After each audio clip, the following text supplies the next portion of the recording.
Father Sabu George, the principal of this beautiful college, and other illustrious and learned fathers, members of the faculty, students of Clarence College, and all invitees here who come here to participate in this annual beautiful program called Mayurika, encasing art, drama, fashion, etc. I am very delighted to be a part of this program.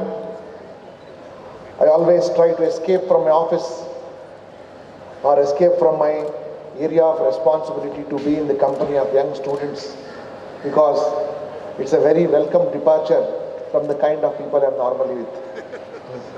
So this is a very fresh, innocent and promising group of faces that I see, and I feel very charged looking at you, because wherever we have negative energy, this compensates with the positive energy that I come across here. So anyhow, thank you so much, Father, for having invited me for this program. Friends, I just want to remind you, though we take a lot of things for granted, is that how unique and how fortunate we are to be a part of such a beautiful institution. Our parents have invested their resources, they have invested on your dreams to make you a part of this institution. This is so because you may not understand, but I as a police officer, I serve such a wide spectrum of people, right from the President of India to an unclaimed dead body. And I see so much of sadness around and so much of lost opportunities or places where people don't get their due. In such circumstances, you studying in such a beautiful place is really God's blessings for you. And it's a great head start that you have got in life compared to thousands and thousands of less fortunate, unfortunate and misfortunate children of your age. So how is it that you make the best of it? You are here, and this is a place which creates a lot of opportunities for you. Standing here or being a part of the institution, you can look at a lot of opportunities where you can excel more and contribute to mankind and contribute to the entire world. Programs like Mayurika are extremely essential for personality building. Today, as we are a part of the knowledge world, which our generation used only in terms of books, your generation, so much of social media, Google and other information is available. Knowledge is not something that you have to work hard for. We work very hard to acquire knowledge, but for you, knowledge is going to come easy because it's so much available. What this generation I have seen as a police officer needs much more is emotional intelligence. Whenever any generation is passing through, God gives us something, takes away something else. He did not give us access to knowledge, but He gave us a lot of access to be together, to be tolerant of each other, and to understand each other's follies, and to understand the value of failure. But this generation, He has given all the knowledge, but He has made you a little less tolerant as regards failure is concerned. I have seen, not only here, but in a number of educational institutions, that so much of premium is put on success that you forget the value of failing. You forget the value of failing. I want to repeat, failure is such a great teacher. Only when you fail or when you are not able to reach certain levels of your aspiration, those are the biggest teachers. I as a student, I failed so many times, not only in my class, in my academics, but in my daily course of activities also. Each activity of failing made me much more stronger. But I see nowadays that our teenagers are scared of failing. They don't want to fail, or they want always ultimate success. I will briefly tell you that whenever I come across students whose parents keep demanding from the teachers, I want 95%, my child is worth 99%. How can you give 91 or 92% only?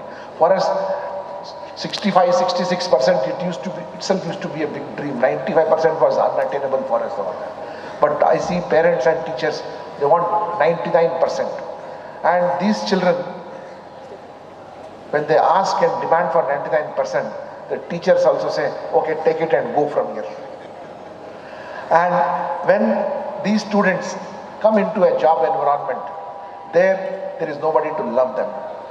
That is where they really get exposed, because you have been a knowledge-based person. You have learned and by-hearted your lessons so well that you are so perfect that you have forgotten the value of relationships, forgotten emotional intelligence.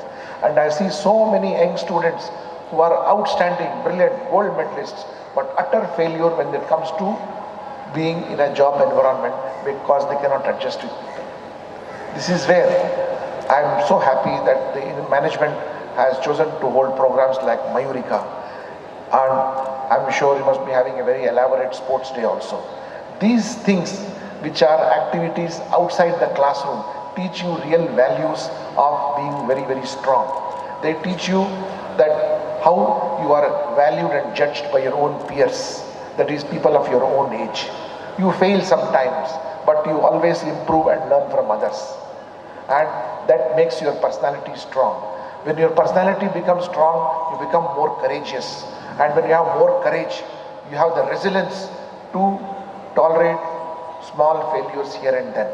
Because you develop that kind of a talent of overcoming small kinds of bitterness, small kinds of jealousies, small kinds of failed attempts, such are those things. So by participating in activities of what you are going to be doing today, you not only imbibe what is there in future for you, you bring in so much of freshness to the institution where you are studying, and a lot of others who come to your institution also see what excellent activities you are carrying on, and you too get the benefit of interacting with so many people around. So my dear young children, the message that I want to clearly sound out to you is that mere knowledge is not sufficient. We need a lot of emotional intelligence and a lot of courage to face the world as we go out of these protective college premises. Your college premises, your father principal and the management and the teachers are always there to guide you and forgive you and teach you. But the outside world is very demanding of you. So as and when you are here, my earnest appeal is that to participate in as many extracurricular activities as possible, like Mayurika, NSS, NCC if you have, and sports. These are the ones which strengthen your personality, strengthen your character, or what you call as Vyaktitva Vikas, that is personality development. So my best wishes to each and every one of you, and if you are not won a prize here, don't bother, you will win a prize someday. I never won a prize. In my entire school days, I never won a prize. So I am always on the side of those people who don't win prizes. But doesn't mean I should not congratulate people who win prizes. They do very well, but there is a pressure always on them to win more and more number of prizes. When I did not win any prizes in school and in college, I never had any pressure on me. I thought there is always time. Apna time aayega aage. So I wish you all the best. Remain cheerful. The world is a wonderful place. You are here at the right time. We are changing so much, and you'll be imbibing so much of technology, imbibing so much of social relationships. God bless each one of them. God has got a plan for each one of you. So don't give up at any point of time. Small failures will be there. Just keep overcoming. Success will be all yours. God bless you all. Thank you very much.